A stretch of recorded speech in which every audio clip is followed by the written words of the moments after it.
Hi and welcome. Today's job is to take the rear wheel out of our 750 Breva and get a new tyre put on it. This one's pretty much down to the wear markers, so it's due for replacement. And there's a couple little tricks in getting the rear wheels out of these bikes, and I'll just go through those as we proceed. Okay, let's get into it. Now the first thing we need to do is loosen the rear axle nut and remove it. It can be a bit tight, so you will probably need a breaker bar to actually loosen it if it hasn't been off for a while. Next we need to loosen the clamp on the other side.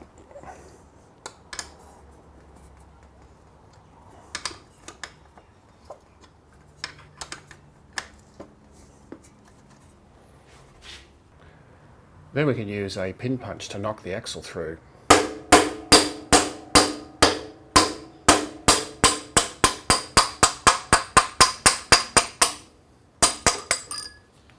And you should just be able to pull that axle out.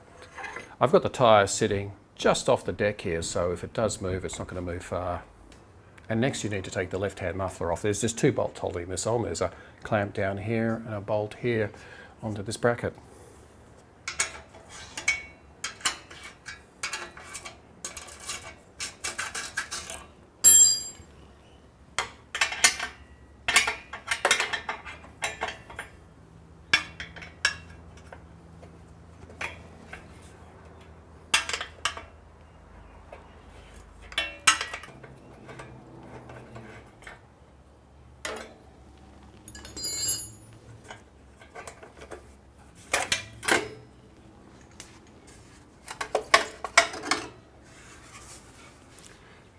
And now we can take the bolt out that holds the caliper bracket on.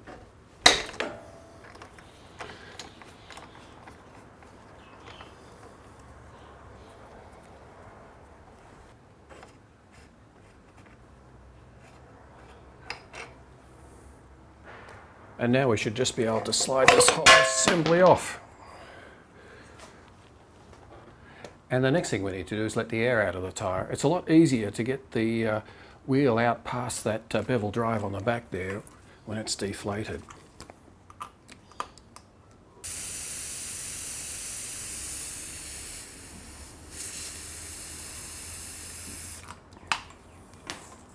And now we should be able to just pull the wheel out.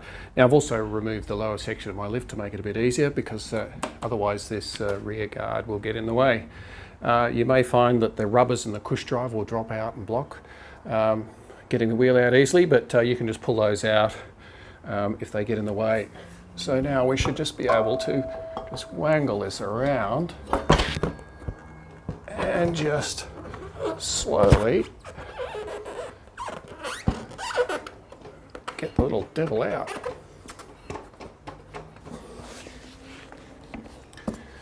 And there we have it with a bit of effort.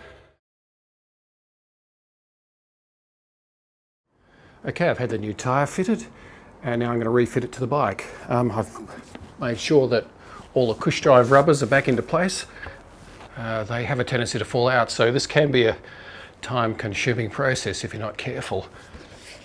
I've also undone this lower shock bolt, which I probably should have done when I pulled the wheel out.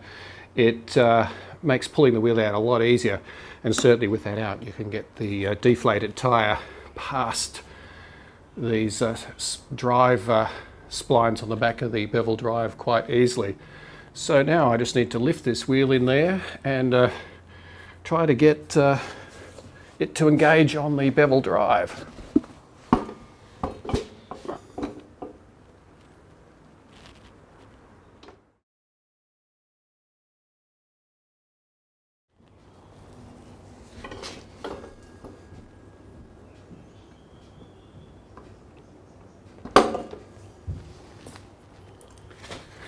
Finally, it actually took a bit of effort.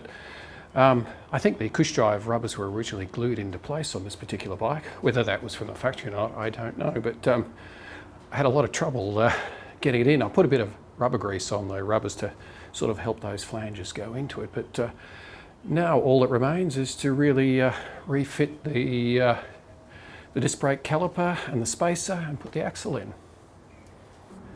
Now, during the wheel removal, I've placed the caliper up here sitting on the side stand.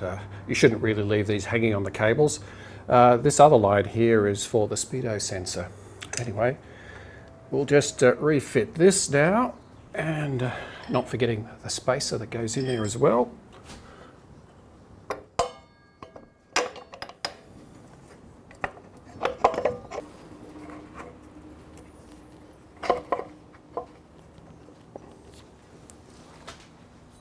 Just get the axle, run that through.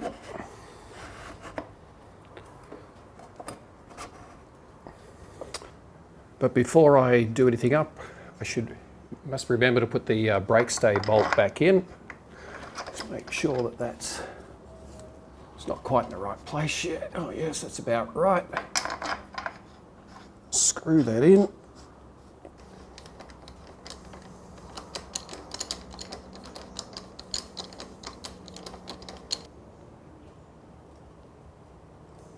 Sure that's tight. Now just check that the cables and the wire to the speedo sensor aren't hooked up on anything, and that everything is good. Now all that remains is to finish knocking through this axle and putting the nut on the other side after we've clamped this up first, but I'll just drive that through.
Now all that remains is to put some air in the tyre.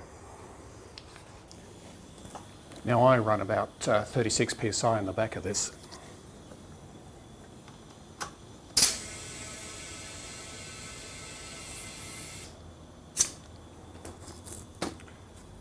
Job done. You should probably check that you've tightened up all the nuts and bolts before you take the bike for a bit of a test drive. And remember, of course, that with a new tyre, it will take a little bit of time to scrub in, and you should take it gently for the first few kilometres. Anyway, I'll see you next time.